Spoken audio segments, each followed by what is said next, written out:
Donald Trump's so-called peace deal is finally out, and it is every bit as grotesque and ridiculous as we thought it was going to be.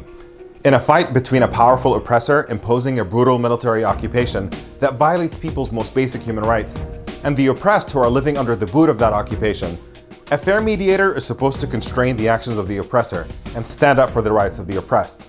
What we have in the Trump administration is the exact opposite.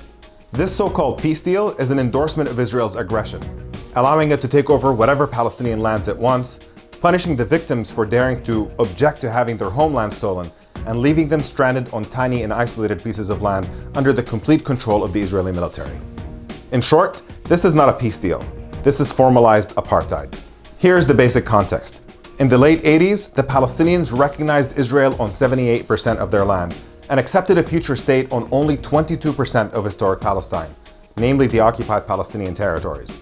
Keep in mind that more than 700,000 Palestinians were ethnically cleansed from Israel, so the magnitude of this compromise should really be appreciated. This kicked off the peace process under US leadership with the understanding that Israel was going to comply with international law and withdraw from the 22% of the land that it occupies to allow for the creation of a Palestinian state. The problem, though, is that Israel did the exact opposite. Throughout the so-called peace process, Israel accelerated its takeover of Palestinian lands, building more and more illegal settlements and escalating its violence, making Palestinian independence impossible. Whenever you hear the lie that Palestinians refuse to come to the negotiating table and that the problem is that there is no Palestinian partner for peace, consider this analogy. Let's say that you tell your neighbor to stop building a fence on your property that's taking over your backyard, and so your neighbor invites you over to negotiate the dispute. When you show up, instead of negotiating in good faith, your neighbor slaps you across the face, takes the money out of your wallet, and keeps pushing the fence deeper into your backyard. The next day, he invites you over to negotiate again and does the exact same thing all over. Would you at that point accept another invitation to negotiate under the same conditions? This is precisely what the Palestinians have been putting up with for more than 20 years of negotiations, starting in 1993. Every time Palestinians showed up to negotiate, the Israeli government would just disregard the talks and keep stealing more Palestinian land, building more illegal settlements, and further brutalizing Palestinians. And now you have Trump endorsing Israel's land theft, and he wants the Palestinians to seriously engage with his sham of a peace deal? President after president criticized Israel for entrenching the occupation and building more and more illegal settlements, but none had the courage to apply real pressure on Israel to stop. Peace was waiting on an American president with the moral courage to push Israel to change course by applying conditions on the billions of dollars we give the Israeli military each year.